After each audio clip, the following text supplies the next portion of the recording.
하나님의 말씀은 사도행전 20장 13절에서 24절까지 말씀을 보겠습니다. 신약성경 223쪽에 있는 사도행전 20장 13절부터 24절까지 말씀을 다 찾으신 줄 알고 우리 함께 13절부터 읽겠습니다. 시작. 우리는 앞서 배를 타고 아소에서 바울을 태우려고 그리로 가니 이는 바울이 걸어서 가고자 하여 그렇게 정하여 준 것이라. 바울이 아소에서 우리를 만나니 우리가 배에 태우고 미둘레네로 가서 거기서 떠나 이튿날 기호 앞에 오고 그 이튿날 사모에 들르고 또 그 다음날 밀레도에 이르니라. 바울이 아시아에서 지체하지 않기 위하여 에베소를 지나 배 타고 가기로 작정하였으니 이는 될 수 있는 대로 오순절 안에 예루살렘에 이르려고 급히 가니러라. 바울이 밀레도에서 사람을 에베소로 보내어 교회 장로들을 청하니 오매 그들에게 말하되 아시아에 들어온 첫날부터 지금까지 내가 항상 여러분 가운데서 어떻게 행하였는지를 여러분도 아는 바니 곧 모든 겸손과 눈물이며 유대인의 관계로 말미암아 당한 시험을 참고 주를 섬기는 것과 유익한 것은 무엇이든지 공중 앞에서나 각 집에서나 거리낌이 없이 여러분에게 전하여 가르치고 유대인과 헬라인들에게 하나님께 대한 회개와 우리 주 예수 그리스도께 대한 믿음을 증언한 것이라. 보라, 이제 나는 성령에 매여 예루살렘으로 가는데 거기서 무슨 일을 당하는지 알지 못하노라. 오직 성령이 각 성에서 내게 증언하여 결박과 환난이 나를 기다린다 하시나 내가 달려갈 길과 주 예수께 받은 사명 곧 하나님의 은혜의 복음을 증언하는 일을 마치려 하면은 나의 생명조차 조금도 귀한 것으로 여기지 아니하노라. 아멘. 예, 오늘 이 13절부터 24절까지 말씀은 사실 오늘 마지막 38절까지 말씀과 이어져 있는데 이 짧은 시간에 이 긴 내용을 말씀드릴 수가 없어서 다음 주까지 두 번에 걸쳐서 이 말씀을 나누려고 합니다. 오늘 제목은 주 예수께 받은 사명이라는 제목을 가지고 나누지만 사실 오늘 핵심적인 13절부터 이 38절 다음 주까지 나눌 20장 마지막 절까지는 바울의 고별 설교예요. 여러분 성경에 고별 설교한 사람이 오늘 바울뿐만 아니라 또 있는데 혹시들 기억나시는 분 있습니까? 네? 오늘 이 본문은 다음 주까지 38절까지 바울의 고별 설교예요. 그러니까 마지막 유언과도 같은 설교예요. 그런 설교를 했던 사람이 있어요. 누구죠? 구약에서 보면 신약에서 예수님이 있고 요한복음에 고별 설교가 나오고요. 구약에서는 모세의 설교 마지막 고별 설교가 있고요. 그 다음에 여호수아가 고별 설교가 있는 것을 볼 수가 있습니다. 바울도 자기가 이 에베소는 다시 언제 만날지 모르는 사실은 이게 마지막이에요. 이 에베소에 있는 이 사람들 장로들을 만나는 게 에베소 사람들은 마지막이기 때문에 그들을 향해 고별 설교를 하고 있는 이러한 모습을 볼 수가 있는데 오늘 이 13절부터 24절까지의 내용은 크게 두 가지로 나누옵니다. 13절부터 16절까지는 바울의 이동 경로예요. 오늘 이제 밀레도에서 에베소 장로들을 불러서 고별 설교를 하는 내용이기 때문에 지금 우리가 지난주에는 드로아에서 있었던 일을 우리가 함께 나누었습니다. 그런데 이제 드로아에서 오늘 본문에 밀레도까지 오는 이런 과정이 13절부터 16절까지 그 뒤에 좀 지도 좀 보여주세요. 예. 지난번 지도는 글씨가 여러분들이 금방 찾지를 못해서 여러분 밀레도 보이시나요? 밀레도 가운데.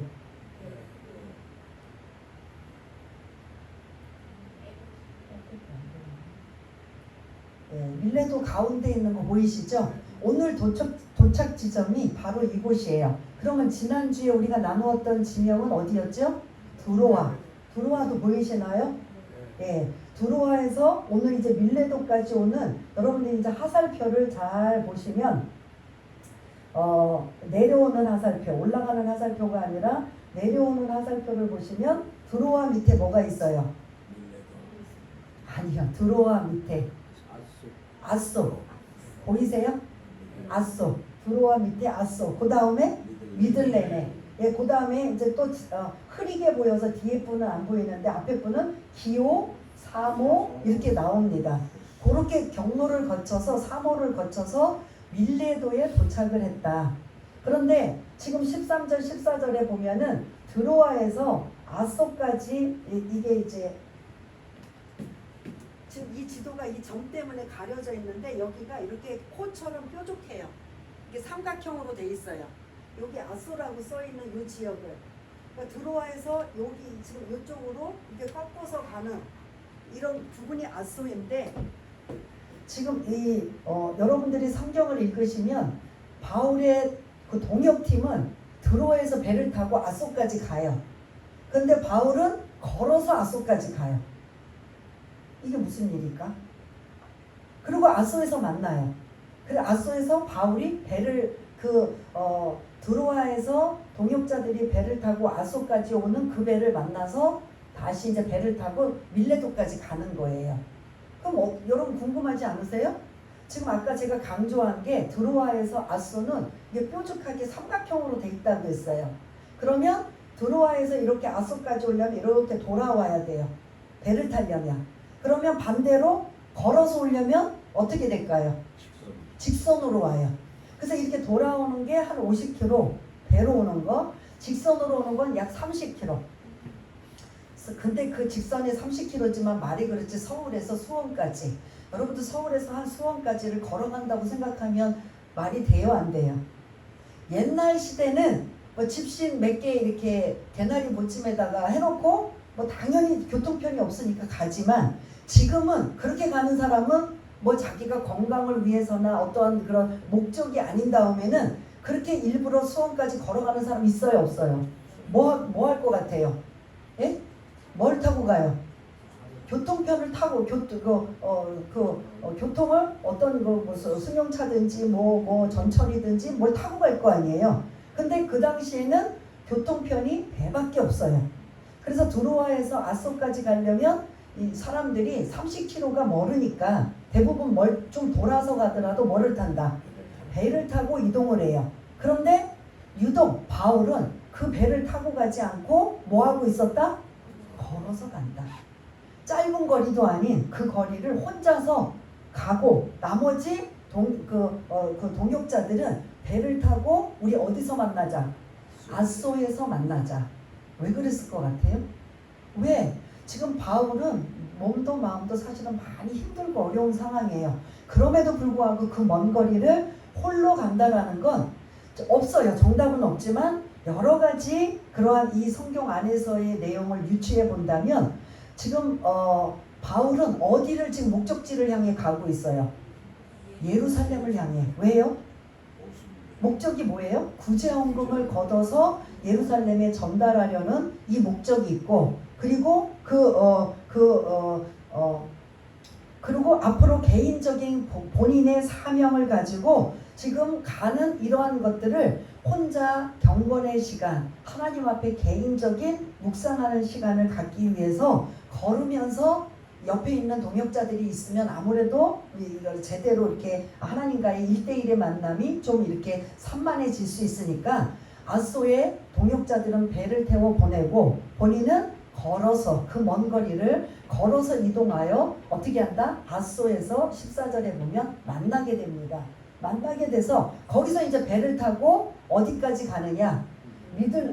그 이튿날 미들레에 도착하고 그 이튿날 기호로 도착하고 그 이튿날 사모에 도착한 4일을 걸려서 어디에 도착한다? 오늘 본문 밀레도에 도착하게 됩니다. 밀레도에 도착해서 거기 정박하게 돼요.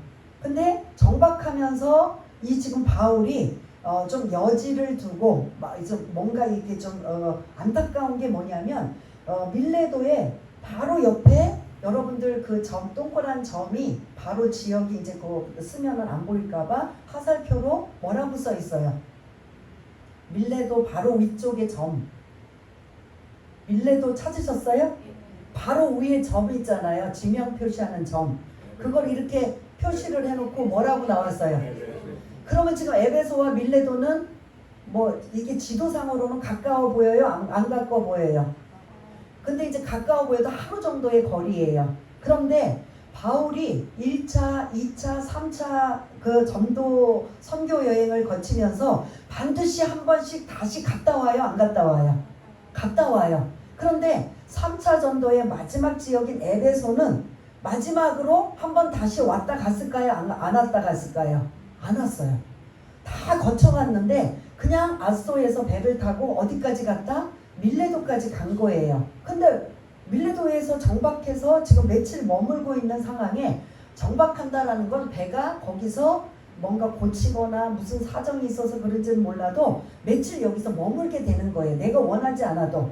배가 떠나면 바로 예루살렘으로 가는데 그렇지 않은 상황에 머물다 보니까 바울이 누구를 생각하고 있느냐? 가장 가까운 마지막 지역인 누구를 생각하겠어요?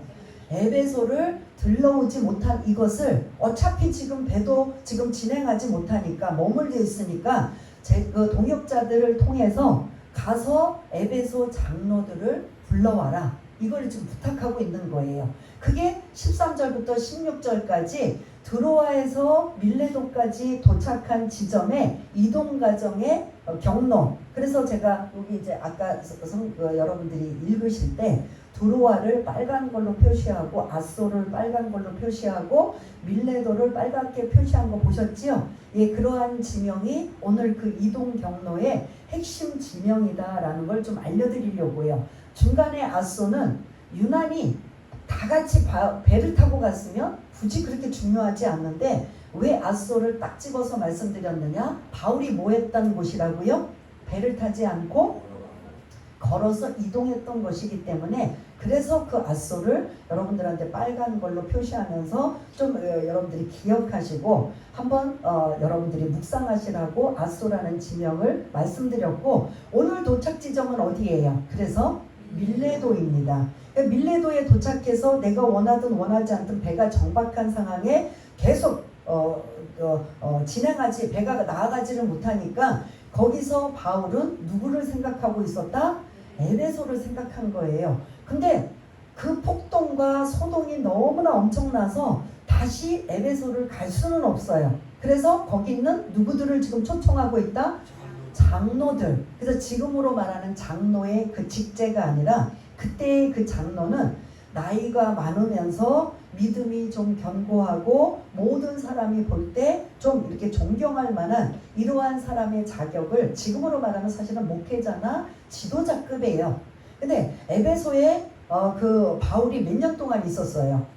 정확하게 말하면 두란노에서 2년이고 그 다음에 그 회당에서는 몇 년이에요? 몇 개월이에요? 6개월이에요? 3개월이에요? 아무튼 그거를 지금 바울은 자기가 3년이라고 표현을 하고 있어요. 그럼 에베소에서 3년 동안 복음을 전해서 많은 사람들이 죽게 돌아오는 사람이 에베소는 그 아시아에서 가장 큰 수도예요. 그래서 그 에베소는 굉장히 큰 지역이에요.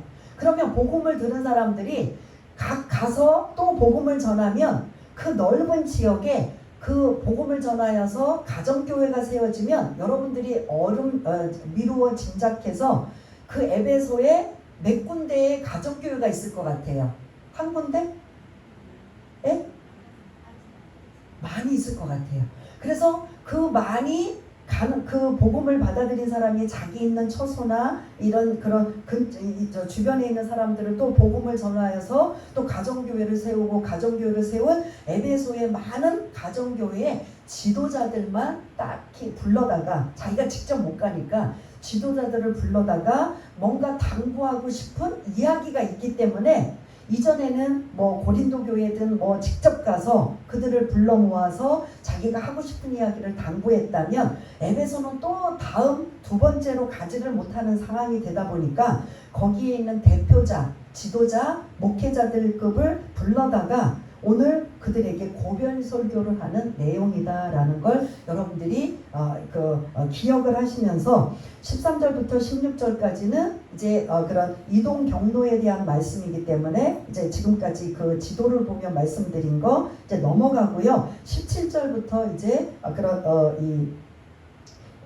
좀 띄워주시면 7절에 보면 한번 7절 제가 지금 말씀드린 거 기억하시면서 17절 한번 읽어보겠습니다. 시작. 바울이 밀레도에서 사람을 에베소로 보내어 교회 장로들을 청하니. 아멘. 그래서 지금까지 말씀드린 밀레도에 도착해서 계속 배가 예루살렘으로 간다면 뭐 이런 일을 할 수가 없겠지만, 배가 정박을 한 상황이기 때문에 가지 못하고 있는, 이게 며칠을 걸리는 상황이라 사람을 보내서 에베소에 사람을 보내요. 누구를 초청했다고요? 장로들을, 교회, 가정교회 지도자급들을 다 불러 모아 이제 그들을 향해 바울이 하고 싶은 이야기를 하고 있는 걸 볼 수가 있습니다.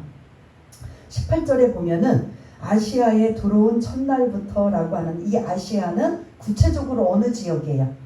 에베소예요. 지금 여러분들이 지금 아시아로 생각하면 안 되고, 그 아까 보여드렸던 지도, 금방 보셨던 그 지도가 자체 그 지명이 다 아시아예요. 지금 우리는 한국부터 일본부터 해서 터키까지 전체를 다 아시아로 보고 있잖아요. 근데 이 당시의 아시아는 그 터키 지역의 이쪽 남서부라고 해야 되나? 그쪽만 그 에베소 중심으로 있는 지역만 아시아라고 해요. 그러면 그 터키 북쪽은 갈라디아라고도 하고, 그 당시에는 그렇게 다 쪼개져 있어요. 그래서 지금 여러분들이 우리가 알고 있는 아시아? 그럼 전체 그게 아니고, 아시아 하면 사도행전 20장에 18절에 등장하는 아시아 하면 구체적으로 어떤 지명이 떠올라야 된다? 에베소를 떠올라야 된다라는 거죠. 그래서 18절에 보면 그 장로들을 초청하여 그들이 이제 그들 앞에서 바울이 설교 시작을 뭐라고 하냐면, 아시아에 내가 에베소에 들어온 첫날부터 지금까지 내가 항상 여러분 가운데 어떻게 행하였는지를 여러분도 아시지 않습니까? 라고 지금 이 장로들을, 이 지도자급들에게 지금 시작합니다. 그러면서 자기가 17절, 19절, 20절, 21절 이 세 절을 통해 여러분들이 아시는 바와 같이 내가 이 에베소에서 어떻게 목회했는지, 어떻게 복음을 전했는지 여러분들에게 말씀드리겠습니다라는 거예요. 모두가 공감하는 말을 지금 시작하고 있어요. 그게 19절, 20절, 21절인데 19절에 보면 내가 여러분들을 에베소를 어떻게 섬겼는지에 대한 세 가지를 말씀하고 있어요. 어떤 걸 것 같아요? 여러분들 19절을 읽으시면 어떻게 섬겼다고 나와요? 겸손으로 내가 여러분들한테 섬긴 걸 여러분도 아시지요? 지금 그들한테 직접 바울이 그들에게 섬겼던 걸 그대로 자기 입으로 지금 말하고 있어요. 그거는 분명히 이유가 있기 때문에 하는 거예요. 자기를 자랑하거나 교만 때문에 한 게 아니라 뭔가 당부하고 싶어서 먼저 자기 얘기를 꺼냅니다. 여러분들, 내가 에베소에 와서 여러분들한테 내가 어떻게 섬겼는지 여러분 아시지요? 제가 첫 번째 뭘로 섬겼지요? 겸손으로 섬긴 거 아시지요? 라는 거가 이 장로들도 공감하는 거예요. 두 번째 뭘로 섬겼지요? 눈물로 섬긴 거 아시지요? 눈물은 기뻐서도 눈물이 나오지만 많이 힘들고 어려웠을 때도 눈물이 나온 거, 이러한 것들을 여러분들 아시지요? 라고 지금 그들이 함께 했었던 일들을 그대로 합니다. 근데 이 장로들이 아니고 다른 사람을 불렀다면 사도 바울이 그렇게 했는지 안 했는지 모르지만 이 사람들은 그 두란노 서원에서 2년 동안 함께 했기 때문에 이걸 공감할까요? 안 할까요? 여러분, 제가 만일 여러분들한테 함께 신앙생활 하면서 제가 있었던 일을 여러분들한테 나의 얘기를 한다면 여러분들이 저거는 아닌데라고 할 수 있지만 제가 있었던 이야기를 한다면 공감할까요, 안 할까요? 마찬가지로 지금 바울이 교회 에베소 장로들을 불러다가 내가 여러분들한테 어떻게 섬겼는지 아시지요? 제가 겸손으로 섬겼던 거, 그리고 눈물로 섬겼던 거 아시지요? 세 번째는 뭔 것 같아요? 유대인의 괴계로 인하여 당한 시험을 뭐했다? 참았다. 인내했다. 오래 참은 거 여러분 아시지요? 라는 이러한 지금 바울이 에베소 지역에서 두란노 그런 2년 동안 교육을 하면서 바울이 이렇게 그런 섬겼다라는 겁니다. 눈물로, 겸손으로, 인내로 섬겼다라는 겁니다. 그렇다면 그게 1차적으로 목회자들도 당연히 그렇게 해야 되지만 여러분들도 신앙생활을 어떻게 해야 된다? 이렇게 해야 된다라는 거죠. 주님을 본받아 겸손한 자가 되고, 때로는 그런 참을 수 없는 모욕이나 어려움을 당할 때 인내하며 눈물로 또 설득을 시키고 또 호소하며 신앙의 곁길로 가지 아니하도록 이렇게 바울이 에베소 교회의 모든 분들에게 섬겼던 것 여러분 아시지 않습니까? 라고 자기가 했던 것을 지금 이들에게 뭔가 이렇게 인지를 시켜줘요. 그러면 장로님들은, 이 에베소 장로들은 공감할까요, 안 할까요? 공감하는 거죠.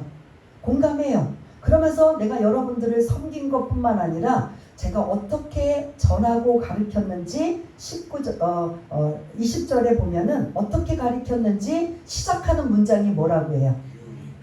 유익이라며.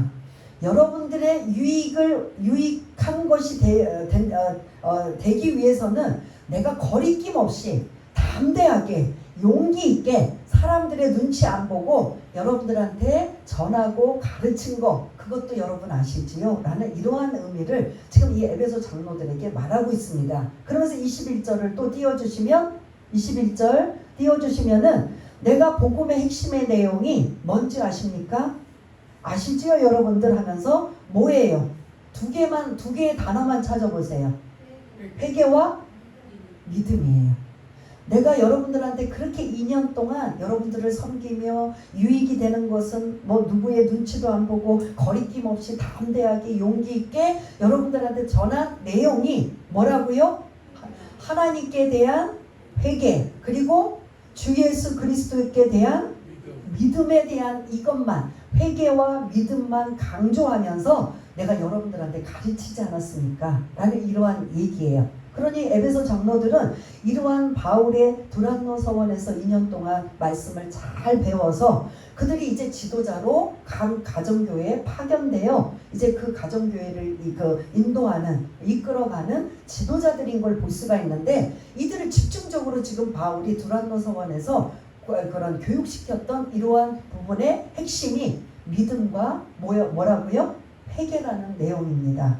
지금 우리가 에베소에서 두란노에서 2년 동안, 두란노 서원에서 2년 동안 바울이 어떤 상태에서 가르쳤다고 말씀드렸어요. 그냥 다시 한번 두란노 서원을 한번 여러분들 기억을 더듬어 보시면, 두란노 서원은 야, 니네들 말씀 가르쳐, 알아서 내가 다 장소 제공할 테니 와서 해봐, 이렇게 했어요, 안 했어요? 두란노 서원 자체가 뭐라고 했어요?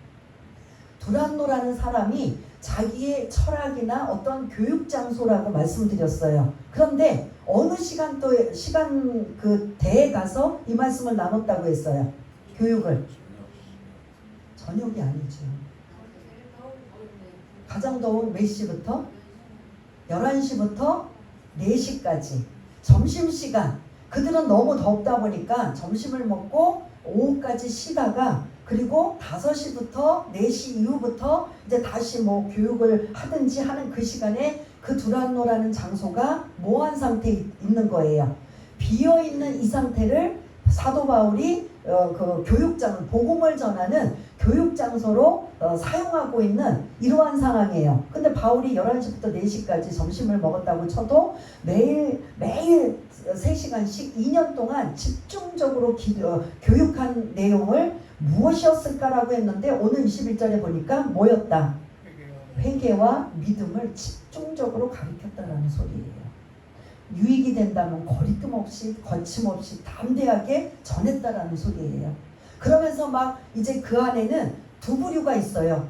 유대인들이 회심해서 돌아온 구원받은 자들, 또 하나 이방인들이 또 복음을 받아들여서 돌아온 자들. 그러면 이 두란노 서원에는 크게 두 부류가 있어요. 어떤 부류? 유대인들과 이방인들이 있어요. 그러면 이방인들 같은 경우에는 복음을 계속 전하면, 저와 여러분들이 처음부터 예수 믿으세요라고 했을 때 복음을 알리고 전할 때마다 나 좀 안다고 막 문제를 이의제기를 하고 이거는 아니지요 따지고 들고 하는 이런 부분들은 아예 모르기 때문에 할 수 있어요, 없어요?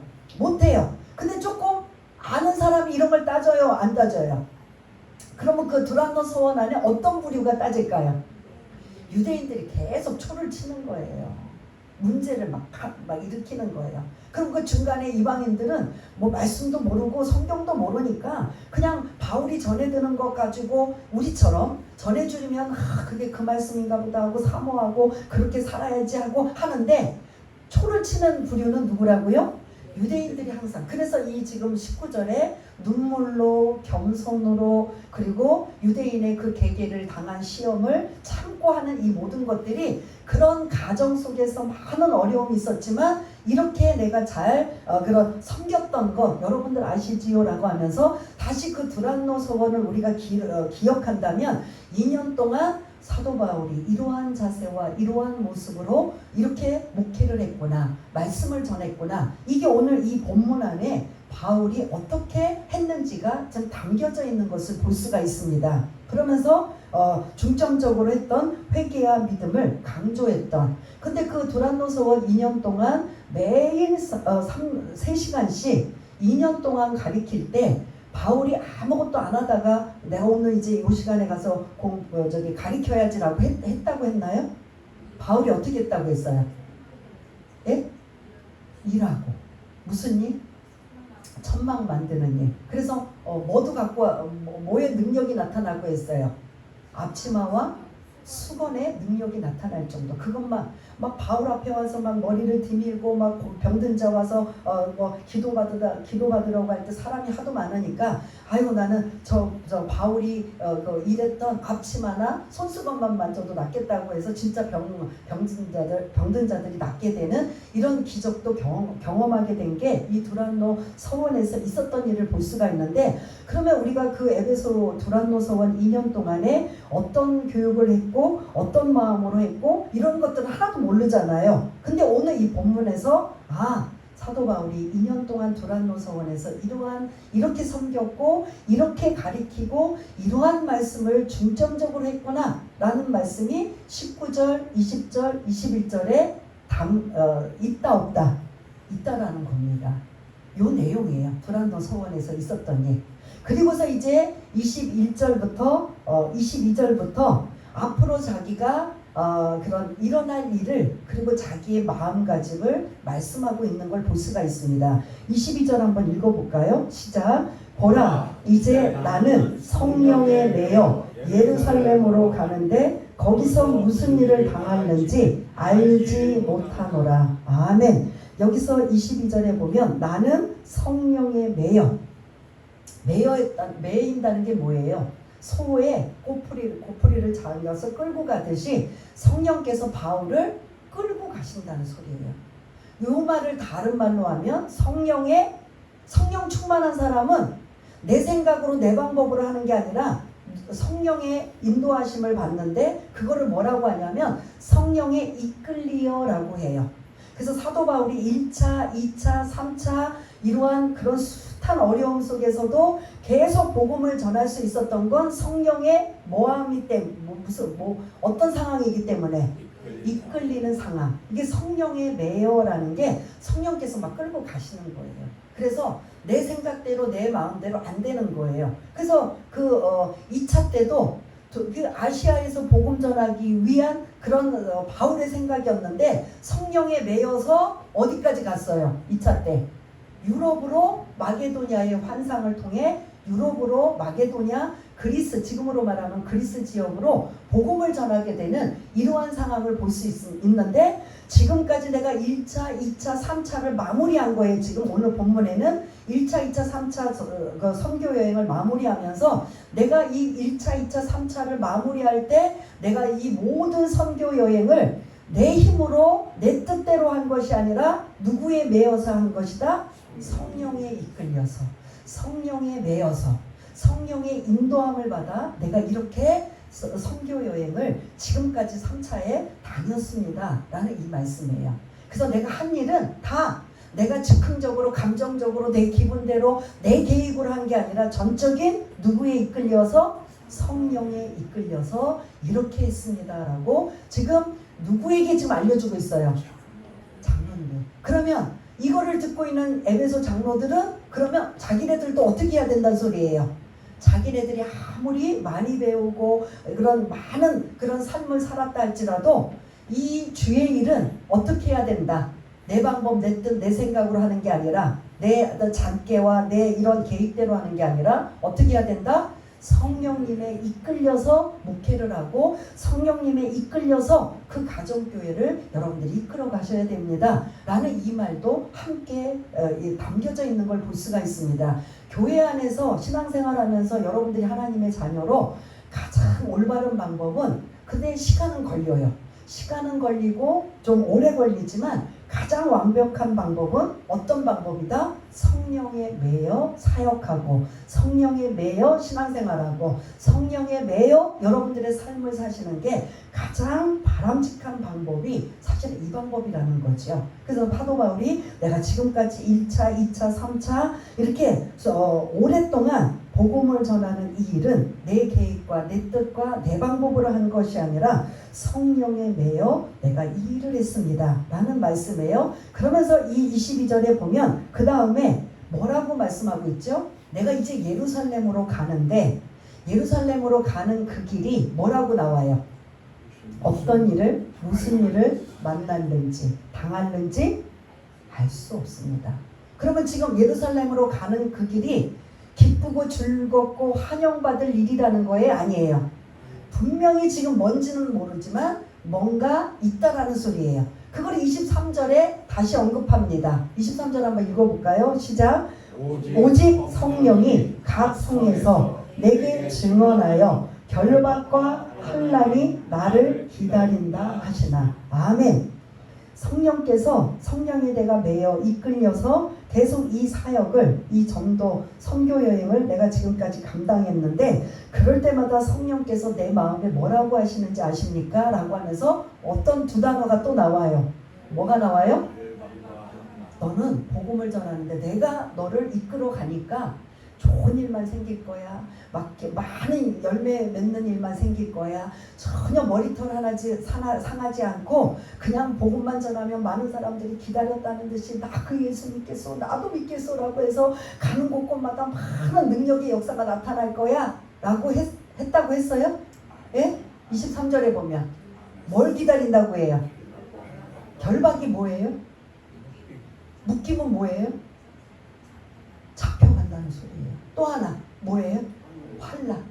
아니 그럼 복음을 전하는데 하나님이 원하시는 이 사명을 감당하는데 이 일을 하는데 그것도 성령에 이끌려서 하는데, 그러면 다 그냥 모든 일이 막 그냥 만사형통으로 막 깔리고 그냥 다 기다렸다는 듯이 하나님 앞에 쓰임받는 이러한 사도로서 복음 전하면 막 그냥 베드로처럼 3,000명 5,000명 회심하고 기다렸다는 듯이 다 예수 믿어야 되는데, 그거하고는 전혀 상관없이 너는 뭘 기다릴 것이다? 결박과 환난이 기다릴 것이다.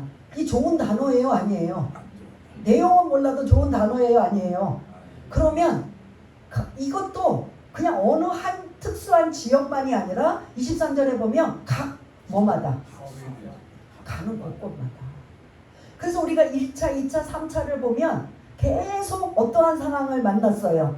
돌에 맞아 죽을 지경 쫓겨나고 그냥 막 그냥 도망가듯 또 하고 막 그냥 무슨 죄를 진 사람처럼 또 막 그냥 급하게 나가고 수모를 당하고 멸시를 당하고 뭐 이런 별의별 일들을 당한 일을 결박과 환난 안에 다 지금 담겨져 있는 걸 볼 수가 있습니다. 그래서 여러분들이 성령에 이끌리면 모든 것들이 다 풀어지는구나, 다 좋은 일만 생기는구나. 근데 오늘 말씀을 보면 그렇지도 않다, 그렇다, 그렇지 않다는 거예요. 나 응답 받았는데 성령께서 이렇게 하시라고 했는데 성령께서 했는면 이러면 이거는 확실한 거니까 이게 이제 잘 풀어가는구나 라고 하지만, 사도 바울이 영혼을 구원하는 일이 있어서 이게 쉬운 일이 않기 때문에 많은 결박과 환난을 당할지라도, 사실은 그런 다른 이런 엄청난 이런 영혼 구원을 보면 대단한 일이지만 그 희생을 각오하고 바울은 어떻게 한다? 이 일을 미리 알려주는 거예요. 야, 너 지금 어느 지역 가고 있어? 그러면 성령께서 미리 알려줘요. 여기서도 결박과 환난이 기다린다. 그러면 그 걸음걸이가 기쁘고 즐거움으로 씩씩하게 갈까요? 아니면 무거운 마음으로 갈까요? 예? 사실은 사람이기 때문에 바울도, 우리가 이런 부분을 궁금하시면 이제 어디 가서 물어봐야 돼요. 천국 가서 바울 선생님한테 물어보세요. 그렇게 1차, 2차 오늘 본문처럼 결박과 환난을 계속 그 가는 곳곳마다 성령께서 말씀하고 계시는데 어떻게 그렇게 전하셨어요? 어떻게 그런 힘든 일을 매번 경험하시면서 당하시면서 이거를 감당하셨어요? 한번 물어보세요. 어떻게 하셨나? 본인 여기는 그렇게까지 적나라하게 나오지 않기 때문에. 왜냐하면 바울 자신이 쓴 게 아니라 이 지금 사도행전을 누가 쓰고 있어요? 누가가 쓰고 있기 때문에. 가장 근사치를 쓰지만 그래도 이렇게 아주 자세한 테크닉은 바울 선생에게 물어봐야 되는 거잖아요. 바울 사도에게. 왜 이렇게 결박과 환난을 당하면서도 복음을 전하러 다녔어요? 근데 우리는 조금만 내가 누구에게 전도 복음을 전하다가 좀 치사한 소리 듣고 좀 억울한 소리 듣고 업신여김을 당하면 그때부터 우리가 더 하려고 해요, 안 해요? 안 해요. 이미 막혀버려요. 자존심이 상해서 막혀버려요. 내가 굳이 이렇게까지 해야 돼? 이렇게 나와요. 그런데 오늘 이 말씀을 들으면 여기 계신 분들도 열심히 또 전도하시는 분들도 계시는데 이 말씀으로 위로를 삼았으면 좋겠습니다. 바울은 항상 성령께서 야, 오늘 너 에베소 가면, 너 우리 고린도 가면, 너 뭐 빌립보 가면, 어디 가면 막 기다렸다는 또 예수 믿을 것이고, 그래서 너는 정말 그 복음 전하는 일이 막 그냥 아주 막 그 감동받을 만한 일들이 있을 거야 라는 게 아니라, 결박과 환난이라는 단어 속에 계속 가는 곳곳마다 이런 일이 있을 것이라고 하면 사실은 바울 자신도 어떻게 해야 될까요? 그렇게 가볍고 힘찬 걸음은 아닐 겁니다. 그래서 더 뭐 할까요? 기도하면서 나갈 수밖에 없는. 그래서 여러분들이 전도하다가 막히거나 자꾸 이런 어려움이 생기면 누구를 모델로 봐야 될까요? 바울을 모델로. 바울이 성령께서 아예 이렇게 가르쳐 줬다니까요. 가는 곳곳마다 너는 뭐 할 것이다? 결박과 환난이 기다릴 것이다. 그런데 그 지역을 1차도 아니고 2차도 아니고 3차를 다니면서 그렇게 어려운 마지막 그 에베소 폭동은, 이거는 제가 말씀드렸잖아요. 고린도 찾아서 말씀드렸잖아요. 거기서 나는 여기서 죽는구나 라고 생각할 정도까지 그 엄청난 사람들이 그 연극장에 모여가지고 폭동을 일으키는 이 정도, 서기장이 잠재우지 않았다면 이게 뛰쳐나와서 어떤 일이 생길지 정말 감당이 안 되는 상황을 하나님께서 서기장을 도구로 사용하셔서 조용히 해. 너희들이 만약에 문제가 생기면 법으로 호소해. 그리고 해산. 이래서 그게 잠재우진 했지만 그 폭동이 일어날 때 그 상황은 바울은 이제는 죽었구나라고 생각한 거죠. 그 정도로 심한 결박과 환난을 당하는 그러한 상황에서 내가 여러분들에게 복음을 전하였습니다. 누구에게 지금 하는 소리예요? 에베소 장로들에게. 바울이 이런 마음으로 우리한테 복음을 전했구나. 이러한 마음으로 이러한 생각으로 했구나 라고 지금 바울이 자기가 한 일을 에베소 지금 장로들에게 주입을 지금 자꾸 심어주는 거예요. 그러면서 오늘 마지막 24절 또 같이 읽어보겠습니다. 시작. 내가 달려갈 길과 주 예수께 받은 사명 곧 하나님의 은혜의 복음을 증언하는 일을 마치려 하면은 나의 생명조차 조금도 귀한 것으로 여기지 아니하노라. 아멘. 지금 이 내가 달려갈 길은 마라톤 선수의 이러한 그런 뜻을 해요. 마라톤 선수가 달려가는데 어디까지 달려가야 돼요? 42.195 완주 목표 지점까지 달려가야 돼요. 그런데 아무리 잘 달리는 사람이라 할지라도 중간에 거의 다 와서 포기하면 완주한 거예요, 안 한 거예요? 내가 달려갈 길은 내가 가야 할 목표길을 완주하겠다라는 거예요. 완주하는 게 뭐예요? 주 예수께 받은 사명. 그게 뭐예요? 사도 처음에 바울이 그 다메섹 도상에서 예수 믿는 사람들을 잡으러 갔다가 그 다메섹 도상에 그런 부활의 주님을 만난 이러한 그 경험이 있잖아요. 그때 이제 눈이 어떻게 되어버렸어요?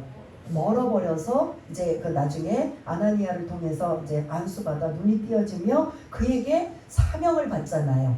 이방인을 향한 복음 전도자의 사명이 그의 사명인 걸 볼 수가 있습니다. 그래서 주 예수께 받은 사명, 나는 이방인들을 향해 복음을 전하는 사명을 내가 완주할 때까지, 완주라는 게 언제가 완주일까요?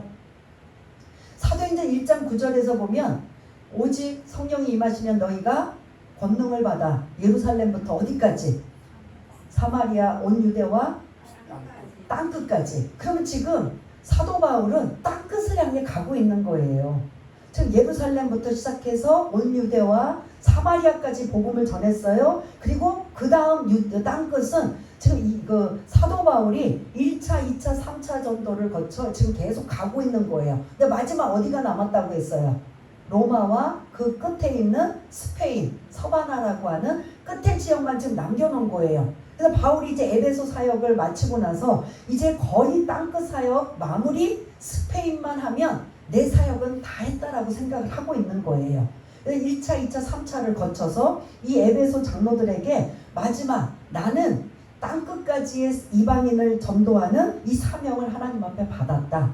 여러분 소명과 사명 차이가 뭔지 아세요? 소명은 부르심이에요.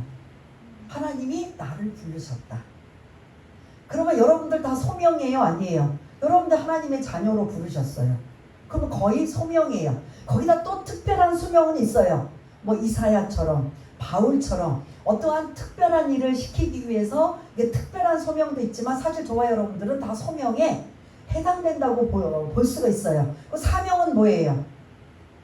하나님이 우리를 부르셨으면 사명은 이제 보내심이에요. 그러니까 그 심부름 사자예요. 사명. 우리를 한문으로 말하면 심부름 사자, 목숨명.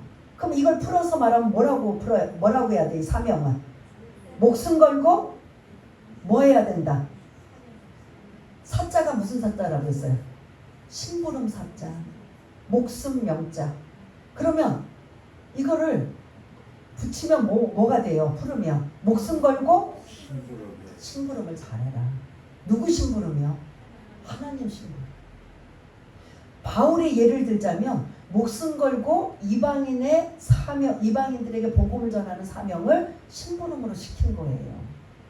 그럼 여러분들은 무슨 심부름이에요? 무슨 사명이 있을까요? 바울에게만 사명 주셨을까요? 여러분들, 저도 이제 이 말씀에 이제 제가 주 예수께 받은 사명, 나는 무슨 사명인가? 제가 이 길로 오게 된 이 사명, 그걸 이제 이제 받은 것, 그리고 지금까지 제가 한 것, 또 앞으로 해야 될 것, 이런 것들을 이제 한 주간 묵상하면서 저에 대한 사명을 저도 저 나름대로 한 주간 이 말씀을 나누기 위해서 주 예수께 받은 사명이 바울의 사명이 이방인을 향한 복음의 이런 사명이라면 저에게 사명은 무엇인가 라고 하면서 그러면 다시 여러분들을 향한 사명은 무엇일까요? 저는 1대1로 바울처럼 야 이방인을 향한 사명 아니면 뭘 위한 사명 안 받았는데요? 라고 한다면 아직도 모른다면 대위임 명령이 있어요. 모두에게 주신 대사명이 있어요. 마태복음 28장 19절 20절 모든 너희들은 가서 모든 족속으로 제자를 삼아 아버지와 아들과 성령의 이름으로 세례를 주라. 그리고 가르치라 라는 말씀에 이거는 어느 누구도 예외가 되지 않는 대위임 명령의 사명이에요. 나는 사명 안 받았으니까 바울처럼 안 해도 되겠구나. 사실은 저와 여러분들은 모두에게 이 사명이 있다라는 거예요. 그런데도 그 사명에 특별히 받은 사람들은 또 하나가 추가되는 거예요. 바울처럼. 그러나 그렇지 않으면 나는 받은 사명이 없어요. 나는 뭐 개인적으로 이렇게 직통 계시 받은 것도 없어요 라고 한다면 저와 여러분 다 어디에 속하는 거예요? 마태복음 28장 19절 20절. 그 다음에 사도행전 1장 9절. 오직 성령이 너희에게 임하시며. 여러분들 성령 임했어요? 안 임했어요? 성령 어디 계세요? 여러분들의 성령. 예? 어디 계세요? 어디 출타하셨어요? 여러분 안에 계시잖아요. 오직 성령이 너희에게 임하시며. 그럼 요거 지금 여러분들한테 해당돼요? 안 돼요? 너희가 권능을 받고 그 다음부터 뭐 해라? 땅끝까지 예루살렘과 온 유대와 사마리아와 그 다음에 땅끝까지 이르러 내 증인이 되라. 이게 사명인 거예요. 그럼 이 사명은 마태복음 28장이나 사도행전 1장 9절은 저와 여러분들이 해도 되고 안 해도 되는 게 아니라 모두에게 하나님이 주신 뭐다? 목숨 걸고 이 심부름을 해라 라는 거예요. 근데 나는 아무리 봐도 약간 저도 그쪽가예요. 아무리 봐도 전 전도가는 아닌 것 같아요. 뭐 섬김이나 뭐 봉사나 뭐 다른 것들은 좀 그런 사명들도 있어요. 굳이 이거는 내가 내 처해 있을 때 복음을 전하고 알리고 전하는 일은 늘상 습관처럼 하라는 거고, 이렇게 사도 바울처럼 모든 일을 막 다 팽개치고 이 일에만 전문한다 하는 이러한 특별한 사람 외에는 그냥 우리가 삶 속에서 생활 속에서 내 주변에 있는 사람들이 나랑 가까워 있는 사람들이 아직 예수를 안 믿게 되면 알리고 전하는 건 우리 모두에게 주 예수께 받은 사명이라는 거죠. 그래서 오늘 24절에 사도 바울이 받은 주 예수께 받은 사명이 있고 제가 받은 사명이 있고 우리 모두에게 공통적으로 받은 마태복음 28장 사도행전 1장 9절 다 똑같이 공통적으로 받은 뭐가 있다? 사명이 있다라는 겁니다. 그래서 이 사명을 내가 그런 은혜의 복음을 전하는 데는 내가 내 생명도 아끼지 않을 것이다 라고 지금 에베소 장로들에게 자기의 앞으로 이 마지막 남은 얼마까지 갈지는 모르지만 바울은 지금 뭔가 감이 있어요. 여기에 다 표현 안 하지만 예루살렘에 가면 이제 우리가 계속 몇 장을 할애해서 예루살렘에 잡혀요. 결박을 당해요. 억울하게 결박을 당해서 유대인들의 그 관계로 억울하게 결박을 당해서 포송줄로 어디까지 간다? 로마까지 가게 돼요. 그러니까 지금 이 예루살렘으로 가는 이 길이 내가 여러분들 에베소 장로님들 여러분들 내가 다시 만날 수 있다는 장담이 없습니다. 내 감으로는 내 느낌으로는 지금 예루살렘에서 무슨 일이 날 것 같습니다. 근데 이제 정확하게 모르고 확신이 없기 때문에 뭔가 감은 있지만 내가 여러분들을 진짜 여기서 마지막으로 보는 것 같습니다. 그래서 어떻게 뭐 유언가도 같은 설교예요. 이 내용이. 그러니까 우리가 그냥 제3자고 객관적으로 들으니까 이 내용은 이렇지만 바울은 지금 피를 토하며 진심과 전심으로 이 지금 말씀을 전하고 있는 거예요. 그래서 이 긴 내용을 한 번에 그냥 싸잡아서 말씀을 못 드리고 오늘은 24절까지 나누고 다음은 이렇게 지금 자기가 어떻게 주를 섬기고 뭘 가리키고 그리고 내가 현재 이렇게까지 복음 이런 결박과 환난을 당하면서도 목숨 걸고 내가 복음을 전하는 이 일을 감당해 하는 이 일이 얼마나 귀하고 소중한지 여러분들 이제 아셨다면 여러분들은 그 다음에 이제 무슨 말을 할 것 같아요? 바울이 에베소 장로들에게 자기 이야기를 좀 먼저 시작했잖아요. 그러면 그 다음에 이제 우리가 아직 나누지 않을 다음 주 같으면 무슨 이야기를 나눌 것 같아요? 그냥 미루어 짐작해 모아서. 예? 여러분들도 그거지. 그 마음의 자세, 목양의 자세. 그리고 에베소 지금 장로들 대표자들만 불렀잖아요. 대표자들을 불른 이들이 어떻게 지금 그 가정교회를 섬기고 어떻게 그런 일들을 감당해야 되는지 진짜 중요한 일은 다음 주에 사실은 있는 거고 오늘은 앞에 내가 여러분들에게 어떻게 섬겼는지 아시지요? 그리고 내가 지금까지 복음을 전했던 일은 이렇게 성령에 이끌려서 한 것이고 성령에 이끌렸으면 좋은 일만 있어야 되는데 매번 뭐만 있었다? 결박과 환난 속에서 내가 있었습니다.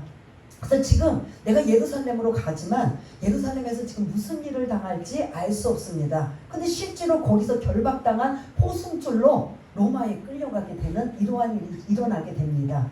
그러면서 이제 복음을 전하지만 그래서 내가 여러분들을 다시 만날 수 있다라는 장담이 없습니다. 사실은 마지막이라고 생각합니다. 라고 한다면 에베소 장로님들이 이 이야기를 들으면 여러분들처럼 막 그냥 몸이 건조하게 그냥 덤덤하게 받아들일까요? 아마 이 당사자들은 장로들은 어떻게 지금 이 이야기를 들으면서 반응이 어떨 것 같아요? 예? 예? 그럼 가지 말라고 말릴 것 같지. 예루살렘에 가지 말고 우리랑 함께하자. 에베소는 너무나 심하게 정말 충격적으로 폭동이 일어나서 이제 바울이 전할 만큼 다 전했기 때문에 또다시 간다면 이제는 더 또 생각하지 못할, 그리고 성령께서 또 막으시는 일이고, 그렇게는 안 했지만 여러분들 만일 듣는 입장에서 여러분들이 에베소 장로님들이라면 어떠실 것 같아요? 이렇게 막 그냥 피를 토하는 심정으로 전한다면. 예? 일단 느낌 자체, 감정 자체가 예? 뭉클하다. 또 눈물이 나올 수밖에 없는 거예요. 와, 두란노에서 이렇게 2년 동안 사역한 것 우리가 그래서 배워가지고 우리가 지도자로 세워서 우리가 또 우리를 통해서 이 일을 하게 하시는 것 우리가 본 그대로 우리도 따라하지만 야, 저 바울 사도 정말 대단하다. 그리고 앞으로 보지 못한다라는 이러한 막연함 속에 눈물 콧물이 날까요? 안 날까요? 이게 마지막이에요. 사실 이 말씀에 나는 여러분들하고 이제 마지막입니다라는 소리예요. 마지막입니다. 그래서 이 마지막에 여러분들한테 정말 당부하고 싶은 이야기가 있습니다. 그 이야기는 아직 안 나왔어요. 근데 자기 이야기를 계속 이렇게 진솔하게 이렇게 그런 정말 진실하게 하고 있는 이러한 말씀 속에 들으면서 장로들은 남자들이니까 별로 안 그러겠지만 울까요? 안 울까요? 감동받아 울고 뭉클해서 우리가 어떻게 이 일을 감당해야 될까? 우리도 이렇게 바울 사도처럼 이 일을 이렇게 감당할 수 있을까? 고민이 되고 잘 해봐야 되겠다라는 각오도 가지게 되고 하지 않을까요? 왜냐?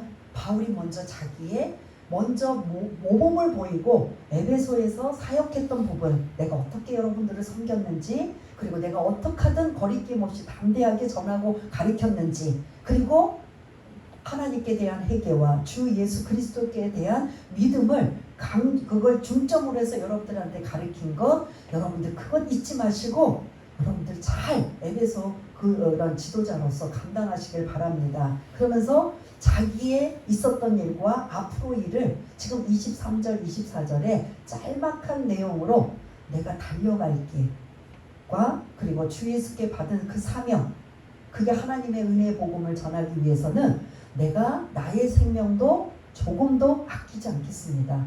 나는 이 일에 올인했습니다. 나는 이 일에 전부를 걸었습니다.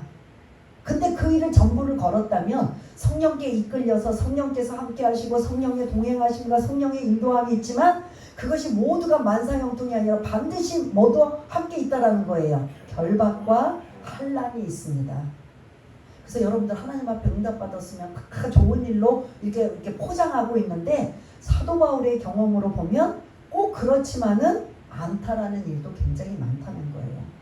부족한 저도 이 길을 갈 때 저는 엄청나게 그래도 길을 열어주실 줄 알았어요. 근데 아무도 없게 만드시고 계속 연단을 주시고 계속 훈련받게 하시고 계속 외롭게 하시고 계속 눈물 나게 하시고 계속 어렵게 하시는 여러 가지 상황 속에 그래도 내가 이 길을 가리라 하는 건 제가 주님을 만났기 때문이에요. 만일 누구를 통해서 간접적으로 만났고 전해 들었고 너는 이 길 가야 된다, 너는 이런 사명이다 라고 해서 그래? 그럼 나는 가야지 라고 했으면 벌써 중도할 수 있었을 거예요. 근데 내가 직접 하나님 앞에 받은 사명이 있기 때문에 주 예수께 받은 사명이 있기 때문에 이 길이 눈물로 갈 수밖에 없고 겸손으로 갈 수밖에 없고 오래 참고 인내하며 갈 수밖에 없는 이 길을 그래도 부족하지만 갈 수 있었던 일은 주 예수께 받은 사명이 있기 때문에 나는 이 길을 그래도 주님이 이제 그만해도 된다라고 할 때까지 저는 가는 거지요. 그러면 저와 여러분들도 지금 여러분들이 이 말씀을 들으며 이건 사도 바울에게만 해당되는 말씀이 아니라 나에게 주신 주 예수께 받은 사명, 그게 보편적으로는 마태복음 28장 19절 20절, 그 다음에 사도행전 1장 9절 말씀을 토대로 해서 나는 어떻게 신앙생활하고 어떤 모습인가, 오후에 우리가 소그룹할 때 그 사명에 대해서 좀 더 자세하게 설명을 드리려고 합니다. 좀 이렇게 드릴 때는 막연하고 추측이고 좀 이렇게 다가오지 않고, 내가 개인적으로 직접 받은 사람들은 그런 걱정을 안 하는데 그런 것도 저런 것도 없이 나는 그래도 확신을 얻고요, 잘 모르겠어요 하는 사람들이라면 이제 오후에 우리가 말씀을 나누면서 함께 이제 나누려고 하는데, 그렇습니다. 마무리하겠습니다. 주 예수께 받은 사명이 성경 안에 대위임 명령, 마태복음 28장, 사도행전 1장 9절의 이 말씀이 우리에게 모두 주신 말씀이고, 그리고 또 특별하게 이렇게 바울처럼 또 특별하게 누군가를 꼭 집어서 주신 분들도 그 사명을 또 감당하는 일이고, 사명은 뭐라고 했어요? 무슨 사자? 심부름 사자. 무슨 명자? 목숨 명자. 목숨 걸고 하나님의 뭐를 해라? 심부름을 해라.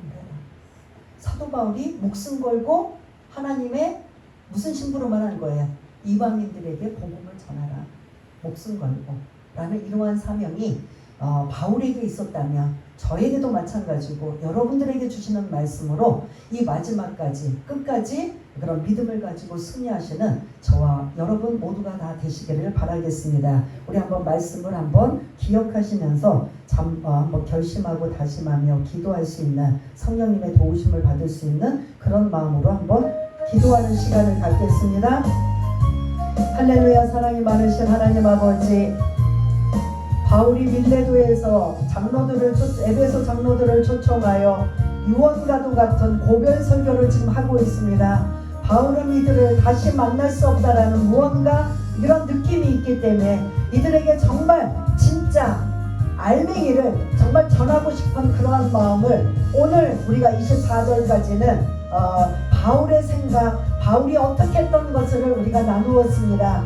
어떻게 사역을 했는가, 어떻게 섬겼는가, 어떻게 전하고 가르쳤는가, 어떤 말씀을 핵심적으로 전하였는가. 그러면서 그가 지금까지 복음을 전했던 이 모든 것들이 그냥 성령에 이끌려서 했지만, 성령의 이끌림 속에서도 각 성마다 결박과 환난이 기다려 많은 매를 맞고 쫓겨다니고 도망가며 돌을 맞아 죽을 지경이며 폭동이 일어나서 정말 말할 수 없는 그러한 여러 가지의 어려움을 당한 이런 상황 속에서도 주 예수께 받은 그 사명을 아버지 하나님 감당하기 위해서 했던 이 모든 것들을 본다면 나는 과연 어떠한 모습인가? 우리들의 자신들을 돌아보아 하나님께서 주신 대위임 명령을 우리 마음판에 새겨져서 할 수만 있다면 여러 가지 자존심을 내려놓고 여러 가지 우겨싸임을 다 내려놓고 우리 입을 열어 복음을 전할 수 있는 귀하고 복된 분들 다 될 수 있도록 주님 도와주시기 원합니다. 그리하며 또 앞으로 다음 주에 나를 에베소 장로들에게 진짜 당부하고 싶은 말씀들은 진짜 중요한 말씀들이 있는데 그 말씀을 우리가 또한 미리 묵상하며 읽고 오셔서 함께 나눌 수 있는 귀하고 복된 분들 다 될 수 있도록 주님 도와주시기 원합니다. 하나님 아버지, 오늘 나의 달려갈 길과 주 예수께 받은 사명을 내가 하나님의 은혜의 복음을 전하는 데 있어서 나의 생명을 조금도 아끼지 않겠다라는 이 결심과 각오와 다짐을 에베소 장로들에게 주신 말씀이 우리들에게 주신 말씀으로 받아들여서 우리는 이 말씀을 몸이 건조하게 받아들일 것인가, 아니면 그 말씀 한 절 한 절이 나의 마음판에 새겨져서 그것이 은혜가 되고 힘이 되고 능력이 되고 그리고 결심과 다짐이 되어 살아갈 수 있는 우리 모두가 될 수 있도록 주님 도와주옵소서. 모든 것 감사드리오며 사랑이 많으신 예수님 이름으로 기도드리옵나이다. 아멘.